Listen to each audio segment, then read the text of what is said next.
ఎలా మార్కెటింగ్ చేయగలవు? 6000 మంది వర్కర్స్ ని పెట్టుకుని ఆంధ్ర మొత్తం బ్రాంచీలున్న మీరే నా కంపెనీ చూసి భయపడుతున్నారంటే నా సరుకులో నాణ్యత ఉందనేగా. ఆ నాణ్యత ఉన్నంత వరకు నాకెవరూ పోటీ కాదు. ఈ ప్రపంచంలో నేను ఎక్కడైనా మార్కెట్ చేయగలను. వస్తాను.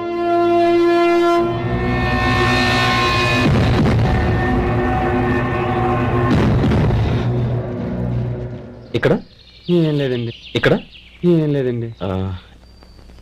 ఇప్పుడు ఊపిరి పీల్చి బిగబట్టు. నెమ్మదిగా వద్దు. ఓకే లే. నెమ్మదిగా ఇలా వచ్చి కూర్చో. ఏం లేదు, మామూలు కడుపు నొప్పే. ఈ టాబ్లెట్స్ 3 రోజులు వాడు. ఎలా వాడాలో ఇందులో రాశాను. Token number 29. టౌన్ డాక్టర్ భయపెట్టేశాడు, ఆపరేషన్ అది ఇదని. కానీ ఈ డాక్టర్ బాబు ఏమీ లేదని చెప్పాడు. అలాగా? ఈ బాబు 10 కాలాల పాటు చల్లగా ఉండాల.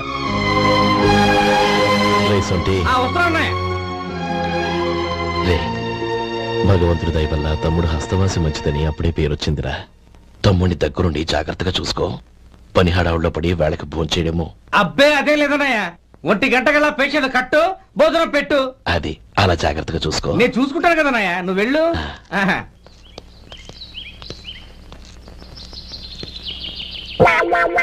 అయ్యో ఏంటయ్యా ఉంటున్నాడా ఈ దెబ్బలు? ఏదైనా యాక్సిడెంటా? అదేం కాదండి, మరి గోరు కొరికినందుకు ఎలక్ట్రిక్ స్తంభానికి కట్టేసి ఇలా రక్తం వచ్చేలా కొట్టారండి. ఊరు కొరికినందుకు ఎలక్ట్రిక్ స్తంభానికి కట్టేసి ఇంతలా కొడతారా? వాళ్ళతో మనుషులా రాక్షసులా? చాలా థ్యాంక్స్ అండి, కనీసం మీరైనా అర్థం చేసుకున్నారు. వాళ్ళు అర్థం చేసుకోలేదండి.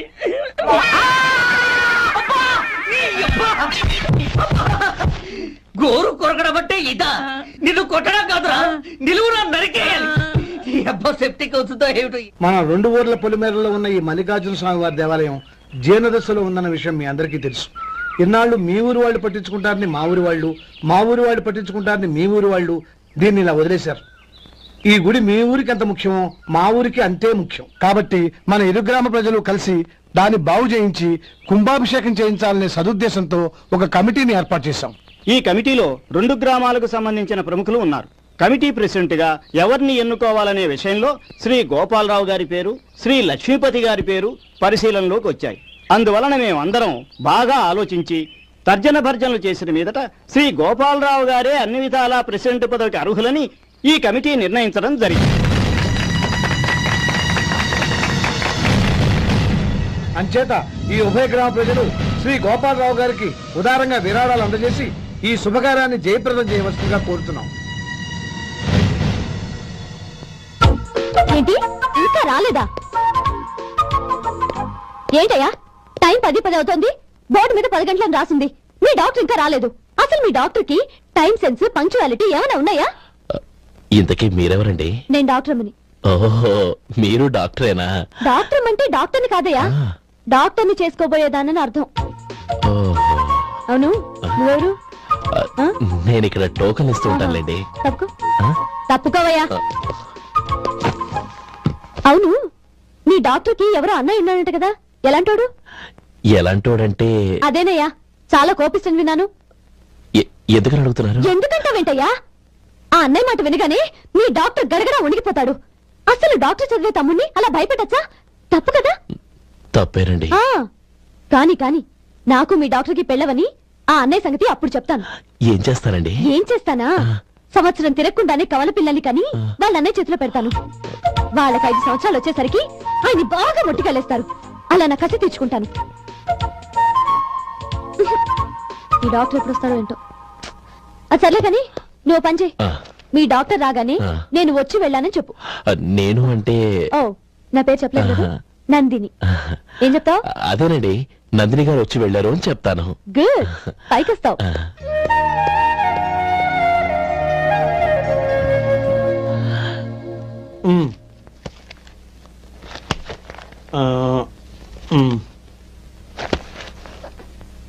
దీంతో మొత్తం 4,98,200 అయ్యాయి.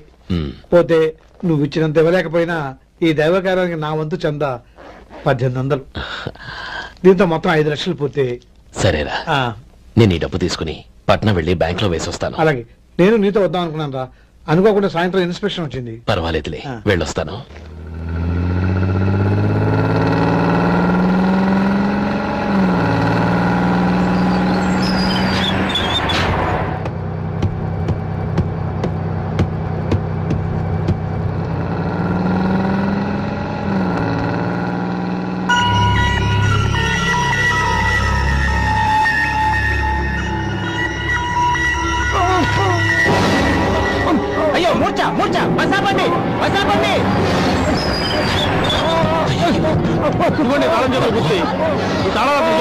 వీటి వల్ల ప్రయోజనం లేదు. నాలుగు ఖర్చుకోకుండా పళ్ళ మధ్య పెట్టడానికి గట్టిగా అది ఉంటాయి ఇవ్వండి.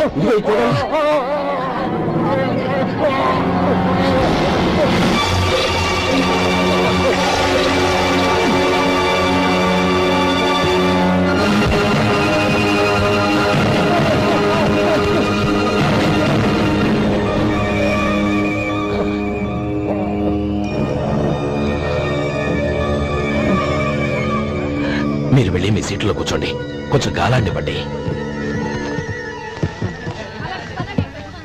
ఇప్పుడు ఎలా ఉంది బాబు?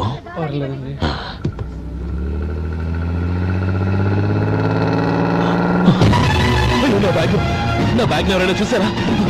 అందులో 5 లక్షలు ఉన్నాయి. వెంటనే బస్తాపండి, ఎవరిని కింద దిగవద్దు, అందరినీ చెక్ చేయండి.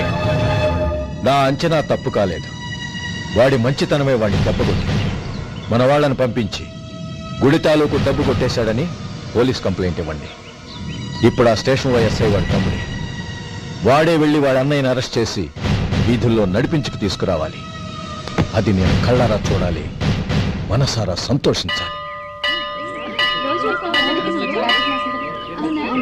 అయ్యో గోపాలం గారు, మీరు దేవస్థానం సొమ్ము దొంగిలించారని ఎవరో పోలీస్ కంప్లైంట్ ఇచ్చారంట.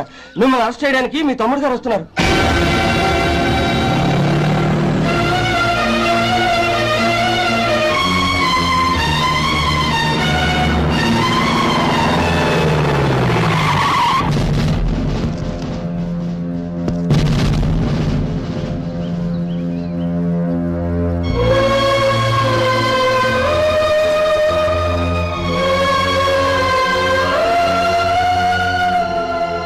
చూడు గోపి, ఎప్పుడు నువ్వు ఉద్యోగంలో చేరావో అప్పుడే తన పరానే తేడా మర్చిపోవాలి. నేరం చేసిన వాడు నీ తమ్ముడైనా అన్నైనా సరే శిక్షించాల్సిన బాధ్యత నీది. అదే నువ్వు నీ ఉద్యోగానికి ఇచ్చే గౌరవం.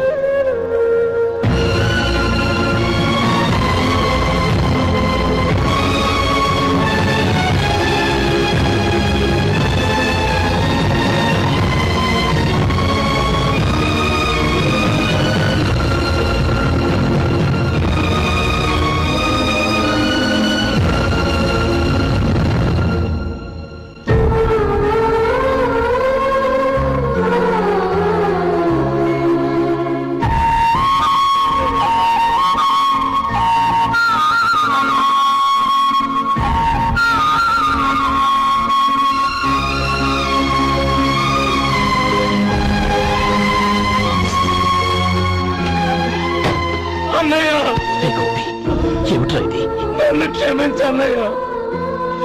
నేను కోరి ఉద్యోగుల చేతులు మాట్లాడే, కానీ ఇలాంటి పరిస్థితి ఎదురవుతుంది అనుకోలేదు. నా ఒంట్లో ప్రతి రక్త పట్టు నీ భిక్షానన్నయ్య. నిన్ను అవమానపరిచి ఉద్యోగం నిలబెట్టుకునే బదులు నా ప్రాణాలను వదులుకుంటారు, కానీ ఈ పని మాత్రం చేయలేనన్నయ్య.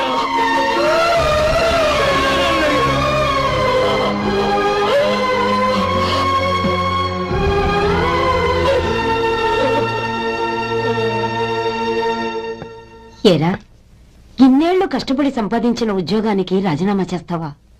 కనీసం నీ పెళ్ళాం ఏమనుకుంటుందోనని ఆలోచించావా? ఇందులో అనుకోవడానికి ఏముంది మామగారు? ఎండనక వాననక కష్టపడి ఓ తండ్రి కంటే ఎక్కువగా ఈయన్ని పెంచి పెద్ద చేశారు బావగారు. అలాంటి దేవుణ్ణి అరెస్ట్ చేసే ఆ ఉద్యోగం ఈయనకు అవసరం లేదు. బాగుంది. అన్నకు తగ్గ తమ్ముడు, తమ్ముడికి తగ్గ పెళ్ళాం. సరే, మీ ఇష్టం. నానమ్మ, అన్నయ్యడి. నమస్కారం అండి. ఓ నువ్వా? రా కూర్చో. పర్వాలేదండి. ఏంటి ఇలా వచ్చావు? ఆ రోజు నా కంపెనీని మూసేయమన్నారు. ఇప్పుడు నేను మూసేయడానికి సిద్ధంగా ఉన్నాను. దానికి ప్రతిఫలంగా నాకు 5 లక్షలు కావాలి. అలాగే, నీకు కావలసిన 5 లక్షలు నేను ఇస్తాను. చాలా థ్యాంక్స్ అండి. కానీ మీరు మీ కంపెనీని మూసేయక్కర్లేదు. సార్? అవును మిస్టర్ మధు, మీ అన్నగారికి జరిగిన అన్యాయం గురించి తెలుసుకున్నాను. మీ కుటుంబం గురించి కూడా విన్నాను. సహజంగా అందరూ ఐకమత్యానికి ఉదాహరణ రామలక్ష్మణులు అంటారు. కానీ ఆ రామలక్ష్మణులు ఎలా ఉంటారనేది పుస్తకాల్లో చదవడం తప్ప ఎవ్వరూ చూడలేదు. మీ అన్నదమ్ములను చూస్తే ఆ రామలక్ష్మణులు ఇలాగే ఉండేవారేమో అనిపిస్తుంది. అలాంటి కుటుంబానికి ఇలాంటి ఇబ్బంది రావడం నిజంగా దురదృష్టం. రామునికి హనుమంతుల్లా కాకపోయినా ఏదో వృత్తభక్తిగా నా వల్ల వీలైన సహాయం ఈ 5 లక్షలు తీసుకో. మీ కంపెనీ పేరు మీదే అన్ని సరుకులు తయారు చేయండి. నేను వాటిని ప్రపంచమంతా మార్కెటింగ్ చేస్తాను. సార్, మీ రుణం ఉంచుకోను, తొందరలోనే తీర్చేస్తాను. స్నేహితుల మధ్య రుణాలేంటి మధు? We are friends.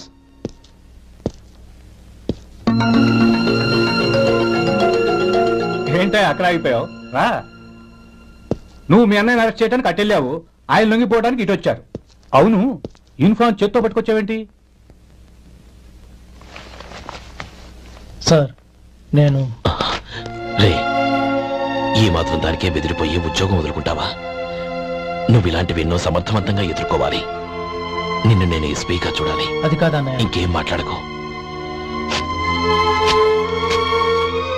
ఇన్స్పెక్టర్ గారు, నన్ను లాకప్ లో పెట్టండి. ఆగండి సార్, ఆ డబ్బు ఎక్కడికి పోలేదు, నేనే తీసి జాగ్రత్త చేశాను. ఈ విషయం అన్నయ్యకి తెలియక బ్యాగులో డబ్బు కనబడకపోవడంతో అది పోయిందనుకున్నాడు. నేను పట్నం నుంచి వచ్చేసరికి జరిగిన గొడవంతా తెలిసింది. రే మధు, జరిగిన దానికి నన్ను క్షమించనయ్యా. ఇంటికి వెళ్ళాక అన్ని వివరంగా చెప్తాను. సార్, ఇదిగోండి 5 లక్షలు. ఇది కమిటీ వాళ్ళకి అప్పగించి ఈ కేసు కొట్టేయండి సార్. భలే వాడివయ్యా, తీసినప్పుడు ఒక మాట ఆయనతో చెప్పుండొచ్చుగా. అనవసరంగా పెద్ద స్టేషన్ వరకు రప్పించావు. Sorry sir. అన్నయ్య, మీరింటికి వెళ్ళండి, నేను లెక్క అప్ప చెప్పేసి వస్తాను. వస్తానండి. అలాగే. ఎలా దెబ్బ కొట్టాలన్నా కుదరటం లేదు. అయినా వీళ్ళకు ఉన్న పళ్ళంగా 5 లక్షలు ఎలా వచ్చాయి? అదే బావా, నాకు అర్థం కావటం లేదు. నీకు అర్థమైతే ఆశ్చర్యపడాలి కానీ అర్థం కాకపోతే ఆశ్చర్యమే ఉంది. Useless fellow.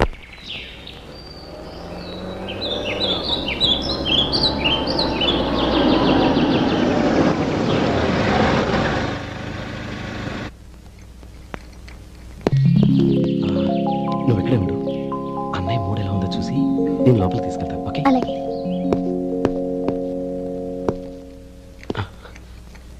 అన్నయ్య, ఏంట్రా?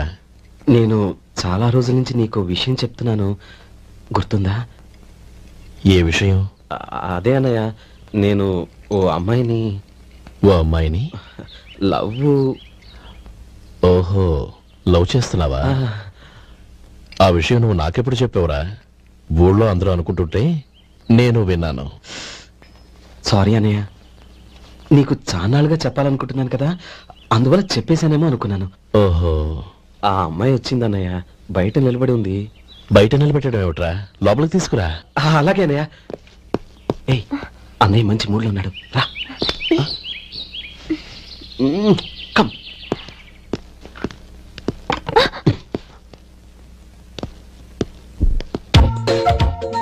ఎందుకంటావేంటయ్యా?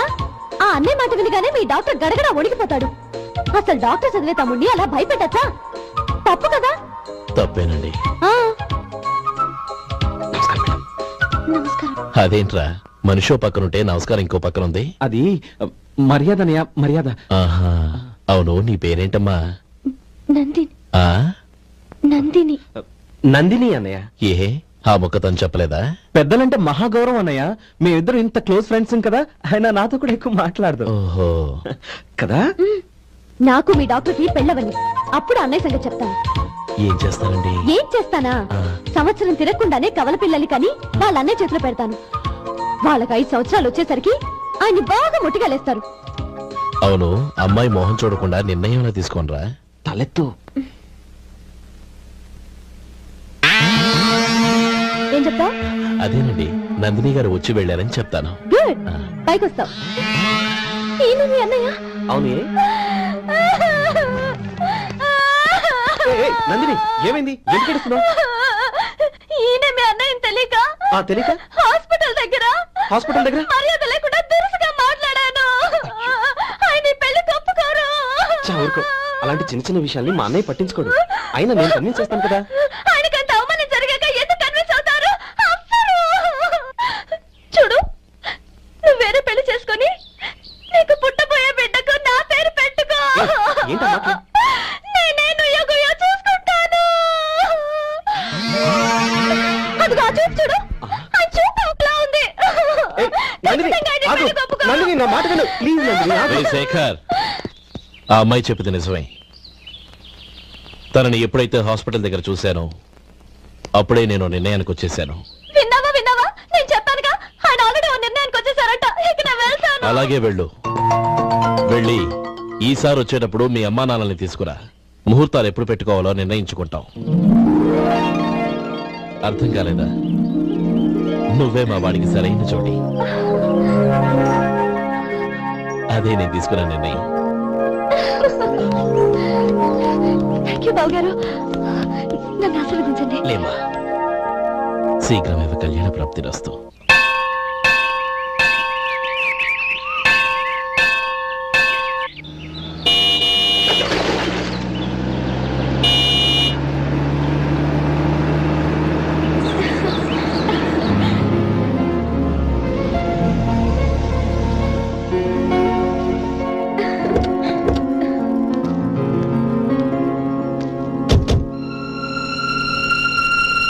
రామా,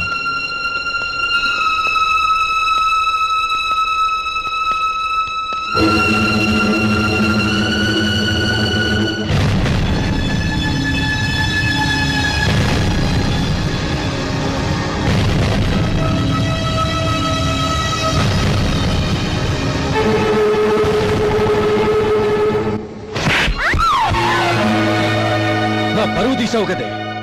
ఒక బెచ్చగాడిని నువ్వు కోరుకున్న వాడికి ఇచ్చి చేసేవాడిని. కానీ నువ్వు ఎవరిని ప్రేమించావో తెలుసా?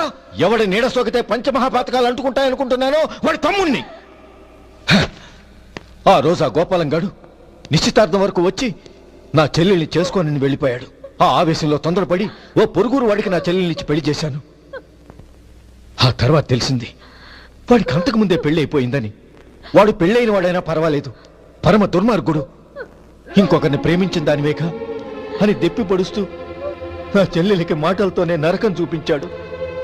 అటు ప్రేమించిన వాడు దగా చేశాడు, ఇటు చేసుకున్నవాడు కిరాతకుడు. ఇలా చిత్రవధ అనుభవించి నా చెల్లెలు ఒకరోజు స్టవ్ పేలిపోయి చనిపోయింది. దీనికంతటికి కారణం ఎవరు? వాడు అన్న. అటువంటి వాడింటికి కోడలుగా వెళ్తావా? ఒక్క మాట చెప్తున్నాను విను. నువ్వు జీవితాంతం పెళ్లి చేసుకోకుండా ఇంట్లో పడినా పర్వాలేదు, గాని వాడి తమ్ముడితో మాత్రం నీ పెళ్లి జరగదు. పురోహితుని రమ్మని చెప్పు. వచ్చే ముహూర్తంలోనే నీకు నందినికి పెళ్లి.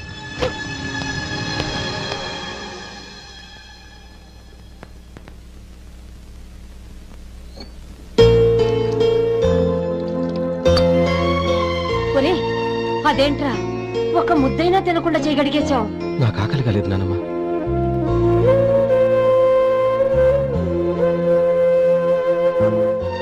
ఆ అమ్మాయి చాలా మంచిది, చదువుకున్న పిల్ల, మనందరికీ బాగా నచ్చింది. కానీ ఆ లక్ష్మీపతి గారి గురించి ఆలోచిస్తేనే నాకు భయం వేస్తోంది. వాడు మన కుటుంబం ఎప్పుడెప్పుడు విడిపోతుందా అని ఎదురు చూస్తున్నాడు. అన్నయ్య, ఆ అమ్మాయే కాదు, ఈ ప్రపంచంలో మన కుటుంబం కంటే నాకేది ఎక్కువ కాదు. ఆ పెళ్లి గురించి నేను మర్చిపోయాను, మీరు మర్చిపోండి.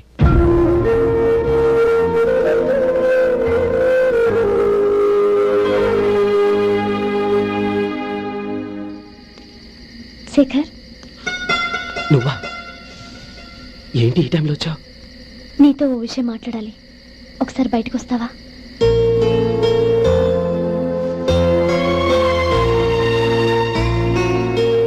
ఏంటి సూట్ కేసుతో వచ్చావు? శేఖర్, మా నాన్న నాకు వేరే పెళ్లి చేయాలని చూస్తున్నాడు. అందుకే నేను నిర్ణయానికి వచ్చాను. మనిద్దరం ఎక్కడికైనా పారిపోదాం. చూడు నందిని, ఈ టైంలో నిన్ను నన్ను మా అన్నయ్య చూసాడంటే బాగోదు. నువ్వు వెళ్ళిపో. అన్నయ్య అన్నయ్య అన్నయ్య, ఎప్పుడు మీ అన్నయ్య మాటేనా? నీకు నేను ముఖ్యమా, మీ అన్నయ్య ముఖ్యమా? నాకు మా అన్నయ్య ముఖ్యం. శేఖర్, నీ గుండెల మీద చేయి వేసుకొని చెప్పు, నన్ను మర్చిపోయిన సుఖంగా ఉండగలవా? అది నాకు తెలియదు, కానీ మా అన్నయ్యకు తలవంపులు తెచ్చి ఖచ్చితంగా నేను మనశ్శాంతితో ఉండలేను. నా పరిస్థితి అర్థం చేసుకో. దయచేసి మీ నాన్న చూసిన సంబంధం చేసుకుని సుఖంగా ఉంటుంది.